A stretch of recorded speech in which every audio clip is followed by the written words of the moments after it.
Match venue জাতীয় stadium নয়, Bangladesh football দল অনুশীলন করেছে কিংস অ্যারেনায় -ডে 2-তে।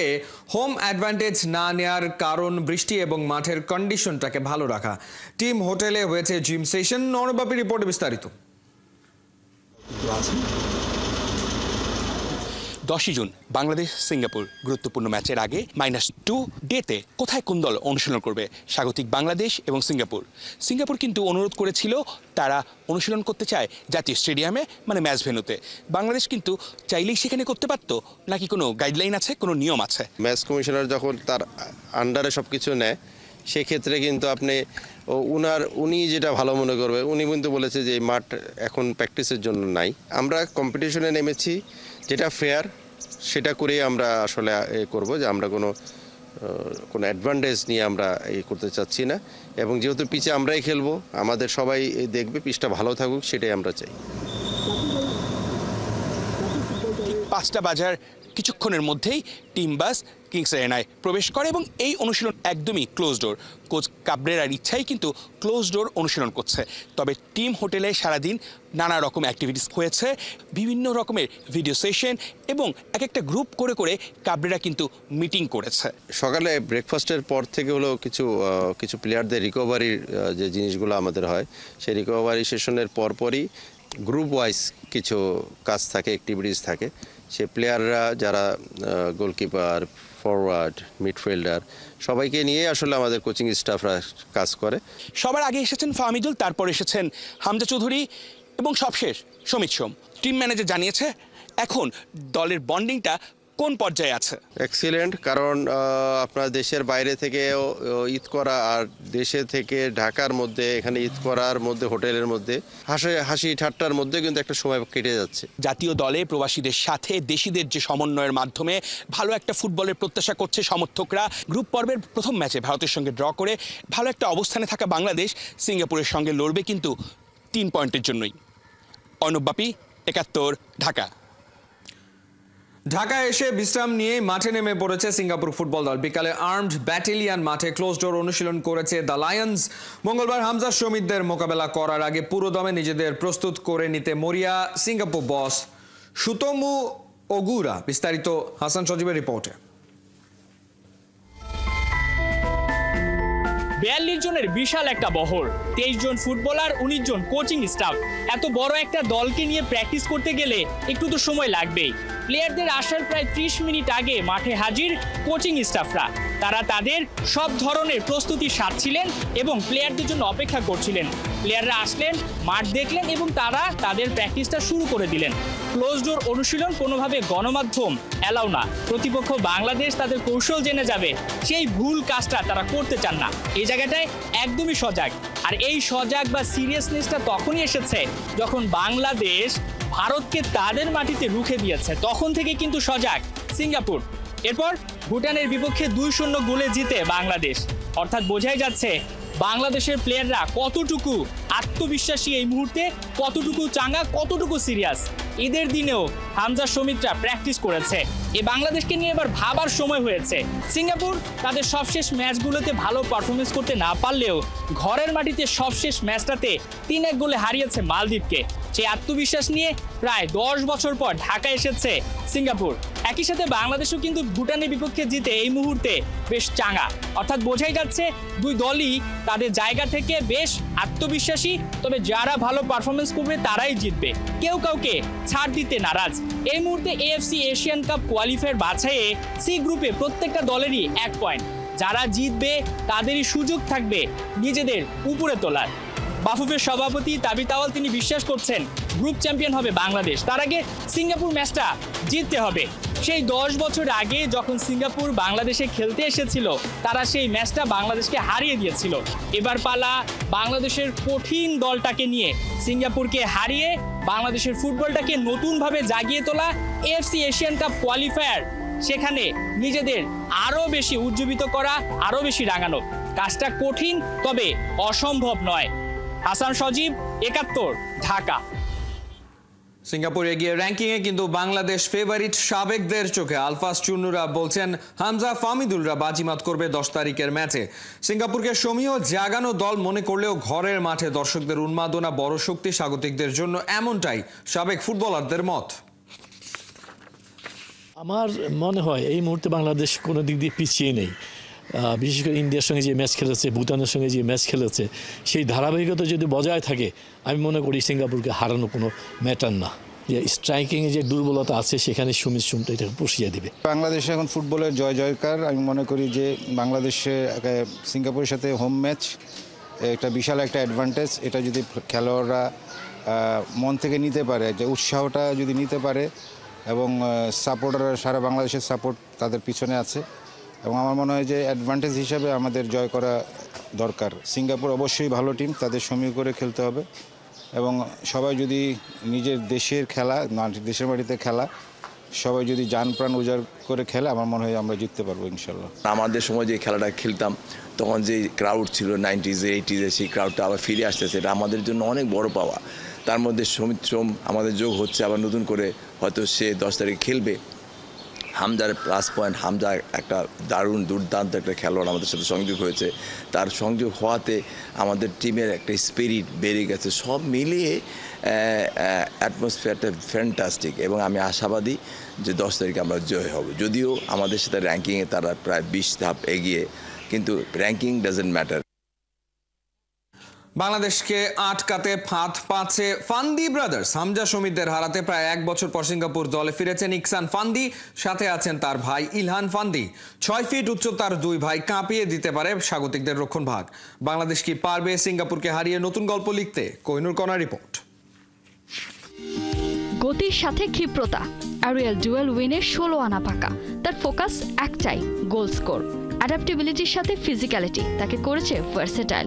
6 ফিট উচ্চতার 26 বছর বয়সী সিঙ্গাপুরিয়ান স্ট্রাইকার ইকসান বিন ফান্দি আহমেদ বাংলাদেশের জন্য ভয়ের আরেক নাম।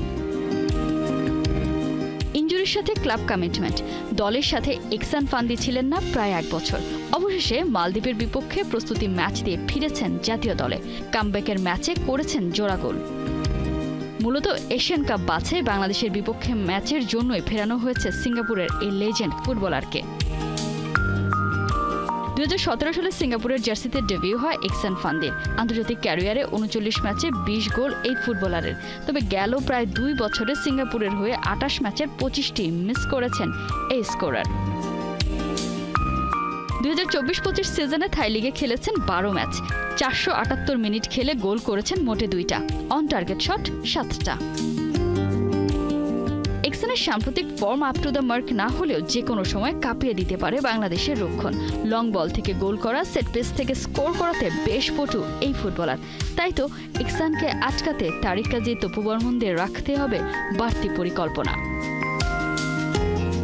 এক ইকসান ফান্দি যেখানে ফাঁদে ফেলতে পারে বাংলাদেশকে, সেখানে হামজা শমীদদের চ্যালেঞ্জ জানাতে আছে তার ছোট ভাই ইলহান ফান্দি।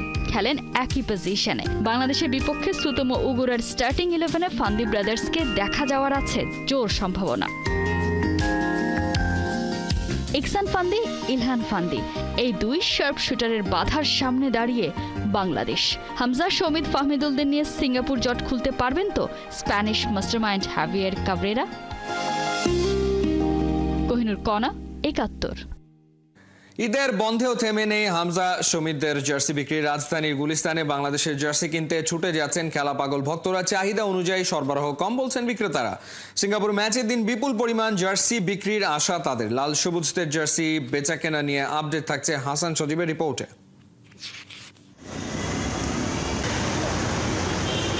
পবিত্র ঈদুল আজহা দ্বিতীয় দিন গুলিস্তানে বেশিরভাগ দোকানই বন্ধ থাকলেও স্পোর্টসের দোকানগুলো কিন্তু খোলা, কারণ আর মাত্র 2 দিন বাকি বাংলাদেশ সিঙ্গাপুর ম্যাচের।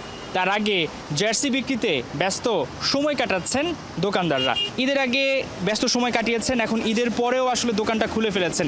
কখনো কি এমন অভিজ্ঞতা হয়েছে যে ঈদের পর দিনই এই জার্সি বিক্রি করেছেন? জি না, এই প্রথম। সেটা কেন হচ্ছে? আমার বাংলাদেশের জার্সি ভালো চলতেছে এখন, এই কারণে আমরা খোলা রাখছি। আর সিঙ্গাপুরের লগে বাংলাদেশের খেলা এই কারণে। এই বিশ্বাসটা কি কাজ করছিল যে আজকে গেলে জার্সি পাওয়া যাবে, কারণ ঈদের দ্বিতীয় দিন সবই তো বন্ধ? বন্ধ, তারপর আসলাম, মনে হলো যে 10 তারিখে তো খেলা, এর জন্য পাবো। একটা আছে আরেকটা নিতেইছি, লালটা আছে সাদাটা নিতেইছি। কি পরিমাণে জার্সি উঠিয়েছেন এবং কেমন সাড়া পাচ্ছেন? না, এখন বর্তমানে জার্সি মার্কেটে কম নাই, মার্কেটে মাল নাই। হ্যাঁ, এটাও এরকম মার্কেটও এরকম মাল প্রায় গরুর মধ্যেই শেষ হয়ে গেছে। তা আমাদের কিছু মাল আমরা রাখছি ঈদের পরে বেচার জন্য। মার্কেট মুরগি সব বন্ধ, তাই ফুটপাতের জন্য কিছু মাল স্টক করে রাখছি, মানে অল্প কিছু। ঈদের পর দিনই জার্সি বিক্রি করছেন, এটা কি কখনো আপনার লাইফে ঘটেছে? নাই, আর করে না, এই ফার্স্ট। আরেকবার করছিল বিশ্বকাপের সময়। এই বিশ্বাসটা কি আপনার ছিল যে ঈদের পর দিন জার্সি বিক্রি হবে? হ্যাঁ, এই বিশ্বাস আসতে গেলে 10 তারিখে খেলা আছে তো, খেলার দিন আরও বেশি চলে। আমরা এর আগের খেলার দিনে যে চলছে অপরিমাণ, একদম সেম বিশ্বকাপের মধ্যে চলছে। যেভাবে চলে এইভাবে চলছে বাংলাদেশের জার্সি। এখন পর্যন্ত কেমন সাড়া পেলেন? চলতেছে, হ্যাঁ আলহামদুলিল্লাহ চলতেছে। আপনি খারা দেখেন, পাবলিক তখন কম, তারপরে মোটামুটি চলতেছে। আরও তো দুদিন বাকি আছে, কি মনে হচ্ছে? হ্যাঁ চলতেছে তো, কি মনে হয় মানে আপনি আর খেলা দিন ওই দিন মনে হয় হুলস্থুল। বলছিলেন একজন বিক্রেতা বাংলাদেশের জার্সি বিক্রি করছেন তিনি ঈদের দ্বিতীয় দিন এসে। তার এই বিশ্বাসটা ছিল বাংলাদেশের জার্সি বিক্রি হবে, কারণ প্রচুর সাপোর্টার রয়েছেন, প্রচুর খেলা পাগল মানুষ রয়েছেন। বাংলাদেশের এই জার্সির মাহাত্ম্য আরও বাড়বে যখন বাংলাদেশ সিঙ্গাপুরের বিপক্ষে ম্যাচটা জিতে নেবে। অনেকের কাছে এই জার্সিটা শুধু জার্সি নয়, আবেগ, ভালোবাসার নাম। এখন হামজা, শমীদ, ফাহমিদুলদের সেই ভালোবাসার প্রতিদান দিতে হবে।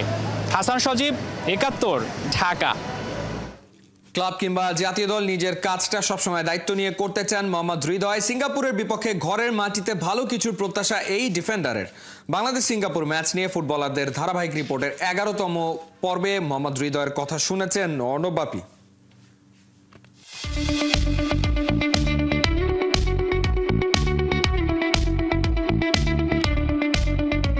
পেশাদার লীগ ফুটবল বিপিএলে আবাহনীর হয়ে যাত্রা শুরু। ক্লাবের দুঃসময়েও ছেড়ে যাননি, অধিনায়কের দায়িত্ব নিয়ে লড়ছেন। বয়সভিত্তিক দল অনূর্ধ্ব 14, 16, 19, 23 পেরিয়ে হৃদয় জায়গা করে নিয়েছেন জাতীয় দলে। নারায়ণগঞ্জ থেকে উঠে আসা এই ফুটবলারের নানা গল্প শুনবো, সেই সাথে বাংলাদেশের আগামী ম্যাচগুলো নিয়েও কথা বলবো হৃদয়ের সাথে। ভারতের সঙ্গে সবশেষ ম্যাচ জাতীয় দলের হয়ে, ম্যাচটা জিততে পারলে কি বেশি ভালো লাগতো? হ্যাঁ, অবশ্যই। ম্যাচটাতে যদি আমরা 3টা পয়েন্ট নিয়ে আসতে পারতাম তাহলে আমাদের জন্য খুব ভালো একটা বিগ অপরচুনিটি ছিল এবং আমাদের সুযোগও ছিল, যেহেতু আমরা আমাদের সামান্য কিছু মিস্টেকের কারণে হয়তো আমরা ওই 3টা পয়েন্ট নিয়ে আসতে পারি নাই। তার মধ্যে আমারও একটা বিগ মিস্টেক ছিল। যদি আমিও একটা গোলের সুযোগ পেয়েছিলাম, যদি গোলটা করতে পারতাম, দেখা গেছে ওই গোল থেকেও একটা উইনিং পয়েন্ট আসতে পারতো। দীর্ঘদিনের ফুটবল ক্যারিয়ার, এখন যে একটা ফুটবলের ওয়েভ চলছে, সেটা কতটা এনজয় করছেন? এটা ফুটবলারদের জন্য খুব ভালো একটা পজিটিভ সাইড। আর বেসিক্যালি হামজা চৌধুরী ভাই আমাদের টিমের সাথে জয়েন করার পর থেকে আরও বেশি জিনিসটা আরও বেড়ে গেছে। আসলে আমি মনে করি এই জিনিসটা যেন আরও সামনের দিকে আরও এগিয়ে যায়। হামজা প্রসঙ্গ যখন আসলোই তখন জানতে চাইবো যে আপনার সঙ্গে তার কী ধরনের কমিউনিকেশন হয়েছে? পজিটিভ কথাই বলতো, যেটা করলে আমরা মাঠে এবং মাঠের বাইরে ভালোভাবে একটা ফুটবল উপহার মানুষকে দিতে পারবো আর কি। হামজা তো খেলেছেন এবং ফাহমিদুল এবং শামিদ সোম, একাধিক বিদেশি ফুটবলার আসছে। এই বিষয়টা দেশের ফুটবলের জন্য কতটা গুড সাইন? যে বিষয়গুলা আমরা ফলো করলে আমাদের ফুটবলের জন্য ভালো হবে আমি চাই সেটাই। নিজের অবস্থান জাতীয় দলে ধরে রাখা নিয়ে কি কোনো ধরনের শঙ্কা তৈরি হয় এই প্রবাসী ফুটবলাররা আসলে? আমি চ্যালেঞ্জ নিতে চাই, কারণ শুধু আমি না, প্রত্যেকটা প্লেয়ারই চ্যালেঞ্জ নিতে খুব পছন্দ করে। তো আমি আমার জায়গা থেকে সর্বোচ্চ চেষ্টা করব যেন আমি ভালো পারফরমেন্স করে টিমের মধ্যে থাকতে পারি আর কি। প্রবাসী ফুটবলারদের সঙ্গে আমাদের দেশি লোকাল ফুটবলারদের সম্পর্ক নিয়ে নানা ধরনের গুঞ্জন, কথাবার্তা কিন্তু আমরা সামাজিক যোগাযোগের মাধ্যমে দেখতে পাই। আসলে এটা কতটুকু সত্য এবং আপনাদের সঙ্গে তাদের সম্পর্কটা কীভাবে তৈরি হয়? একটা প্লেয়ারের সাথে কিন্তু একটা প্লেয়ারের সবসময় ভালো একটা সম্পর্ক, একটা ভালো বন্ডিং থাকে। তো আমি মনে করি আমরা প্লেয়ারদের সবসময় সাপোর্টে আছি। টিম গেম, সবাই মিলেই ভালো করতে হবে। সেক্ষেত্রে নেক্সট ম্যাচ যেটা সিঙ্গাপুরের সঙ্গে, আমাদের সবার চেষ্টা থাকবে যেভাবেই হোক না কেন আমরা যেন 3টা পয়েন্ট আমরা রাখতে পারি। আর এজন্য আমি মনে করি যে আমাদের আরও সব থেকে বেশি ফোকাস থাকতে হবে। ফুটবলের ক্যারিয়ারটা থ্রু আউট দেখলে কতটা কঠিন ছিল এই পথ চলা? আমার যে একাডেমির কোচ, তার নাম হচ্ছে মোহাম্মদ জাকির ভাই।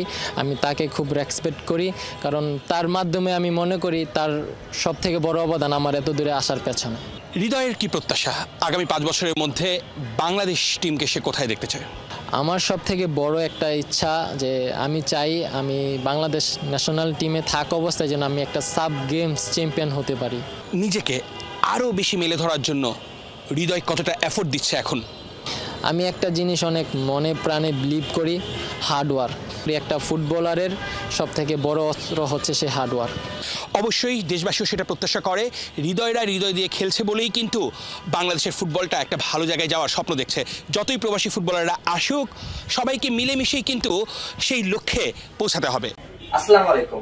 প্রতিদিন তো আমরা অনেক খবরই দেখি, অনেক খবর সম্পর্কে আইডিয়া করি, কিন্তু আমি আপনাদের কাছে এমন একটা খবর প্রতিদিন নিয়ে আসবো যেটা কিনা অনেক রিলেটেড এবং সত্য। সো আমি আপনাদের কাছে নিয়ে আসবো খেলার খবর, যেখানে প্রতিদিন related Bangladesh, international, national related খেলার খবর থাকবে এবং সেটি প্রতিদিন সকাল 9টা থেকে সম্প্রচার করা হবে। এবং এজন্য আপনারা কি করবেন, এজন্য আমার চ্যানেলকে অবশ্যই সাবস্ক্রাইব করবেন এবং পাশ থেকে বেল আইকনটি বাজাতে ভুলবেন না।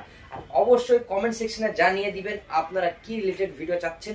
আমি আমার নেক্সট একটা ইউটিউব চ্যানেল খুলতেছি, ওখানে অবশ্যই আমি ওখানে আপলোড করব এবং আপনাদের মতামত অনুযায়ী আমি সেখানে সেই রিলেটেড